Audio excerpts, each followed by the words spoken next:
The answer is very simple. As far as OIC is concerned, you see its effectiveness and contribution towards the Muslim cause, and you will have the answer straightforward, in your mind and before you. In 1969, when the Al-Aqsa Mosque was burnt, it united the entire Muslim community all over the world, and they formed this organization. So the Palestinian cause was actually the reason why this OIC was formed in 1969 in Morocco, Rabat. Okay. So since then, it is 2025. If you see that besides collecting papers, condemnations, resolutions, uh, what else OIC has done? It is the second largest organization after the United Nations, and unfortunately, its effectiveness is as good and as bad as the United Nations itself. So, this particular meeting that you have referred to, the Jeddah meeting, the extraordinary foreign ministers meeting, of course, they did what they normally do, under the circumstances that Israel should be stopped from, this genocide and, the two-state solution. Palestine should be accepted as a separate country.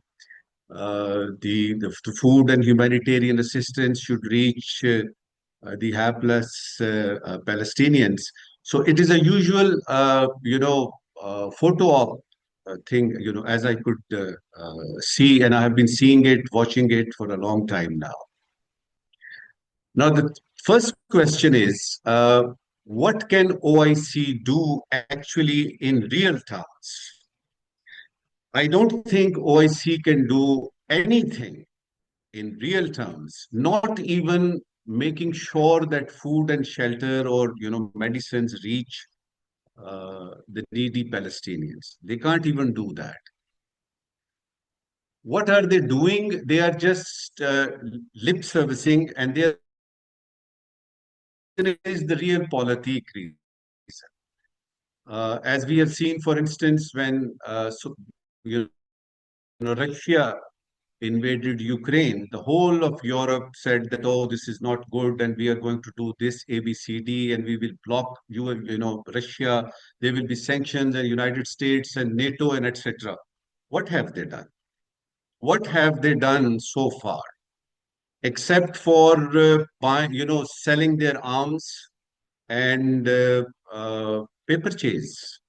So this is realpolitik. So this is one reason that why would OIC, get together and do something substantial, do something tangible for the people of Palestine. Second reason is that this is not the war between Arabs and Israel. There is a confusion, particularly in Pakistan, that why these, this Arab world and OIC countries, 57 of them, they're not doing anything. They are united. They have a forum. They this, they that.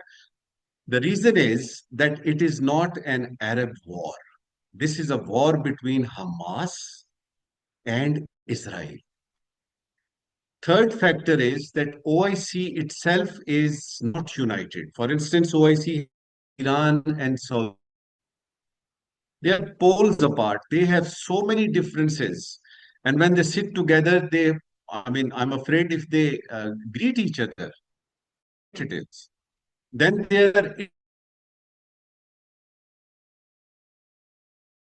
least. Qatar has problems with Kuwait. Oman has problems with Saudi Arabia. UAE has problems with Qatar and Kuwait, and all these countries intersay issues. The fourth factor is that every country for the past, if you see about 30, 40 odd years, and particularly, the sea change in Saudi Arabia and UAE, that UAE has gone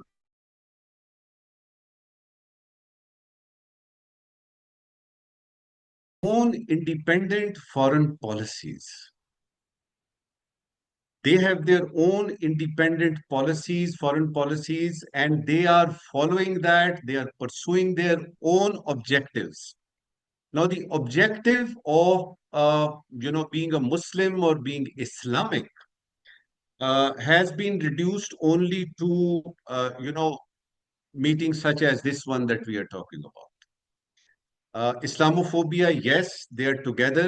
That Islamophobia has to be deterred, has to be, countered, of course. And there are other issues where Muslim countries, particularly Saudi Arabia, Pakistan, Malaysia, Indonesia, even UAE, Egypt, etc., they are together in their cause, and the organization is continuing. But the fact is that when it comes to this particular situation, which arose 2 years ago, uh, I don't think that they can go beyond what they are already doing.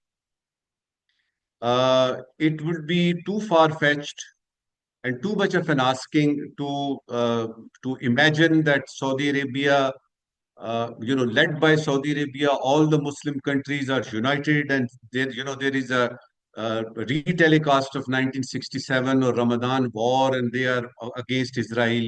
No, I don't think so. So the humanitarian angle is also another confusing point. That when people in Pakistan they see it in the context of humanitarian angle, while the entire world, for instance, particularly these Muslim Middle Eastern countries, they see it as an existential threat. For instance, the governments in many of the Middle Eastern Muslim countries, they are more concerned about securing their interests than to see that Israel is belittled. And now that, after the Abraham Accord, many countries, Muslim countries, Egypt, Morocco, UAE, etc., they have already established diplomatic relations with Israel, and they are going ahead with that. But since they don't cease to be Muslims, so they are, of course, cognizant of this fact that they have to, get together and see where both ends could meet in a way that they are not confronting Israel or the United States of America directly. So that's why I said that they have their own independent foreign policies.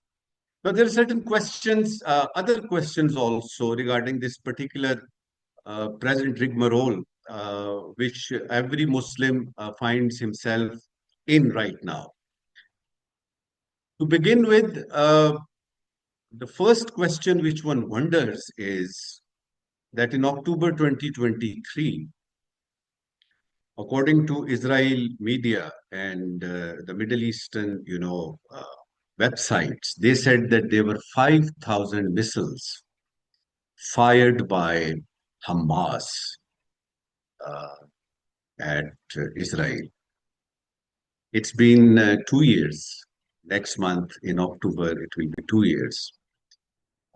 One still is trying to find out that footage of those 5,000 missiles, any damage that they did, and most importantly, did Hamas have only those 5,000 missiles? And after that, what happened? What happened? Why we are hearing that more than 60,000 Palestinian civilians, children, women, etc., have been killed, and we are not hearing anything that so many of the Hamas terrorists have, actually been captured, or so many of Hamas organizational people have been apprehended. Why? This is the most intriguing question for me personally, because I have been, uh, watching and reading and writing about the Middle Eastern issues, particularly this Palestinian problem. So, number one, it is not a fight, it is not a war between Arabs and Israel. It is a war between Hamas and Israel, and Hamas is nowhere to be seen. Then suddenly we thought that there will be some reaction from Houthis in Yemen and Hezbollah in Lebanon. Uh, Somehow, after this attack from the United States of America to the installations of Iran, we haven't heard anything about them. Now come the real, question that would Israel actually be uh, moving forward towards that concept of greater Israel, which took its shape soon after, its establishment in 1948. And by the way, guess which country acknowledged its existence? Which was the first country? It was the great United States of America. The same day. Now, another question is Israel, making Washington do whatever Washington is doing? Or if Israel is a protege of the United States of America in Middle East to safeguard its own interest? I'm not concerned with uh, getting to the truth to this question. Either way, what we have to see is what is happening on the ground. And on the ground, it is happening that even in Biden's era, you would see President himself and the Secretary of State going there and saying that I am Jew and you are also Jew and don't worry, we are with you. Same policy is being followed by President Trump's administration. Now, the question here is that if the United States of America and Israel are moving ahead with that greater Israel concept, in which already many practical, substantial steps have already been taken. For instance, Gaza is being evacuated, or being capsized or being conquered or whatever. Mind you, that Gaza, has been under siege partially for the past about 40 years. Now Israel wants complete subjugation. They tried many things, for instance, sending these people to Egypt or to Lebanon or to Jordan or whatever, even to Indonesia and other countries. Right now, it is the plan is going on fine as far as Israel is concerned, because no one, including the United Nations, Russia, China, Europe, all the Muslim countries, no one is actually ready to confront militarily or even diplomatically one on one Israel. And because they know that they have their way. Imagine that the International Court of Criminal, ICC, has issued arrest warrants for Netanyahu. What has happened on that account? On the contrary, the judges there in ICC have been seen involved in many scandals. There are some resignations. Uh, so, if you're talking about truth, if you're talking about justice, if you're talking about the role of the United Nations or role of OIC or role of humanity as such as a whole, I think the ground realities have to be seen. And the ground reality is that Israel, after Gaza, about 2 weeks ago, they announced that they are going to now start constructing roads and about 4,500 houses in the West Bank also. Now, so Gaza is almost done. The next is the West Bank. And what will happen afterwards? Naturally, if there is no practical, substantial, on the ground resistance against these plans, so the outcome is very, very obvious. It is unfortunate, but it is happening. Now, you can see it from two angles separately. One angle is you keep on pressing the humanitarian issues, that this is wrong, this is not good, and the human rights are being violated and people are being killed, etc. And you continue doing that. The other is to see what is happening on ground. And the on ground situation is that Israel is going ahead.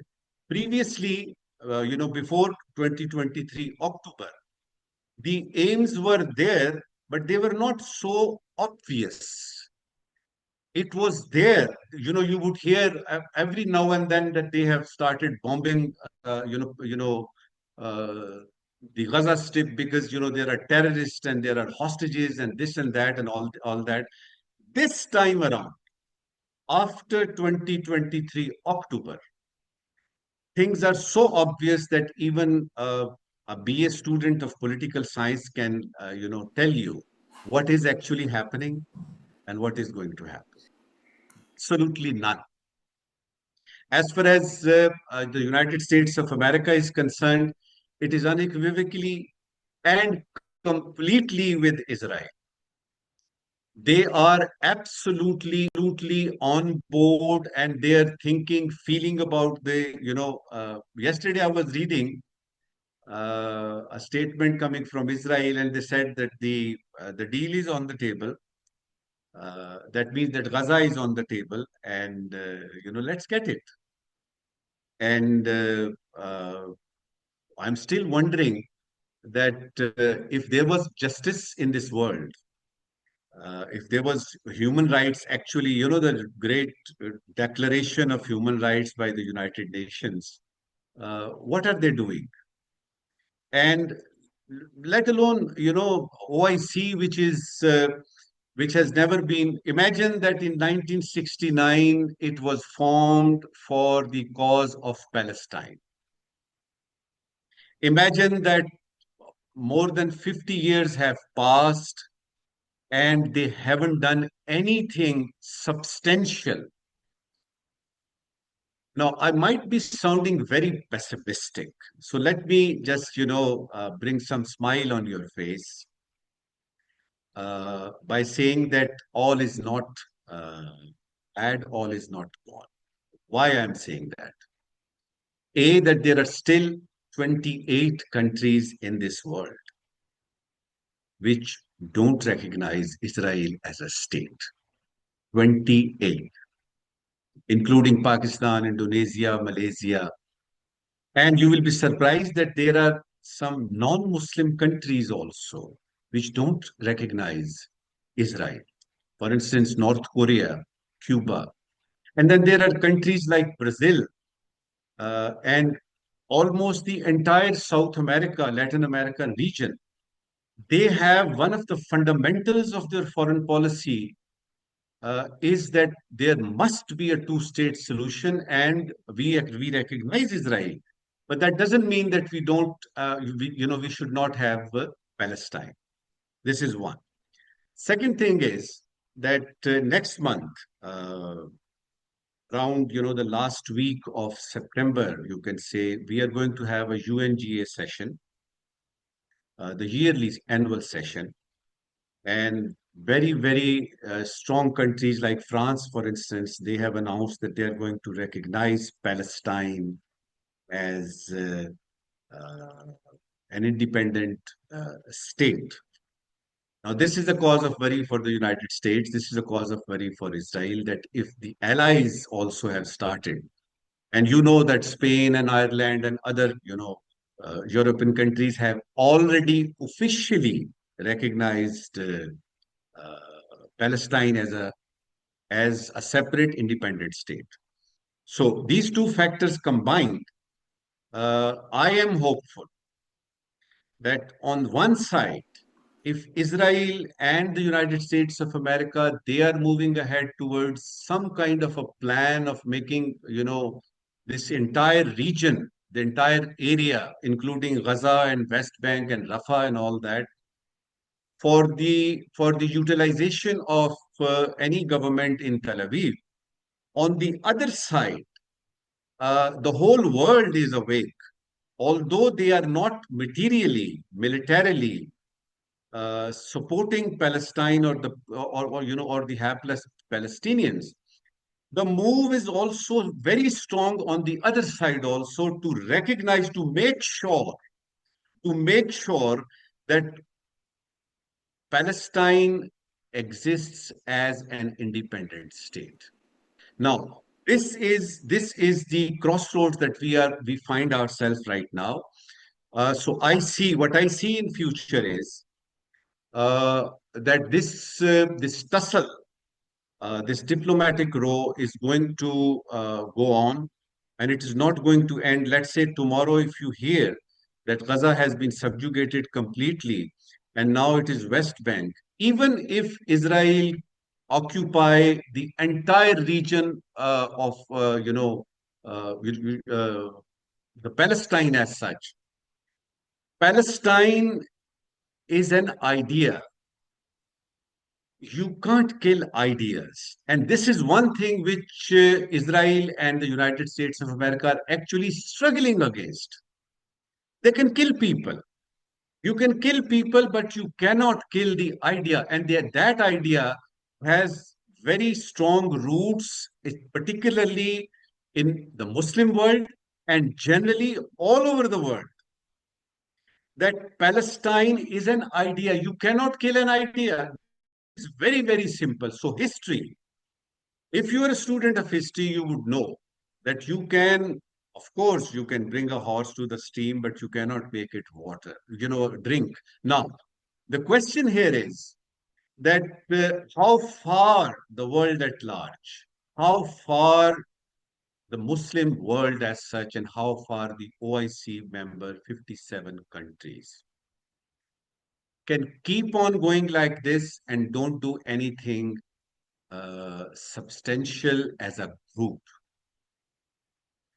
Who knows that tomorrow which other Muslim country would be the target? We have just seen Iran. You never know. This is the sad part of it, that we are, for instance, in countries like Pakistan, we don't think beyond our own tenure of 3 to 5 years. Some visionary approach has to be there, and uh, just talking and lip service and all that, denying and defying the ground realities. I don't think that this thing will go on for let's say another 10 years. It has to be settled now. One thing is very, very certain, that this time around, Israel and the United States of America together, they are absolutely sure that if there was a time to occupy the entire region, including the West Bank and Gaza, practically and actually, and if there was a time to deny Palestine that designation of a separate country, this is it. And all of us, we know. Now, by the way, talking about our own country, Pakistan, I must, commend Islamabad on taking that strong stance. Imagine Islamabad, Pakistan was the first country when this thing started in October 2023. Pakistan was the first country which actually coined the word genocide. Pakistan has been, and Pakistan is, and Pakistan will always be with our brethren in Palestine as far as it is possible. And this is what, the Deputy Foreign Minister, Deputy Prime Minister, our Foreign Minister Ishaq Dar has reiterated there. A, that we reject this Israel plan. B, that there should be a two-state solution. C, that this genocide must stop. So Pakistan, I think, has already done uh, what any government in Pakistan, because this is not the policy of a government. I must clarify here that Palestine, Kashmir, these are the two subjects which are the policies of the state. There is a difference. So if there is a policy of state, no matter whether there is a caretaker government or PDM or PPP or whatever, it is the state's policy. And if you recall in 2022, the government issued a document, the first ever security policy of Pakistan, in which you will be surprised to know that there were very few countries mentioned there by name. And Saudi Arabia was there, Turkey was there, and of course Palestine, and uh, our principled stand on this two-state solution. So, as far as Pakistan are concerned, Pakistanis should be pleased with this, that we have done whatever we were supposed to do and whatever we want.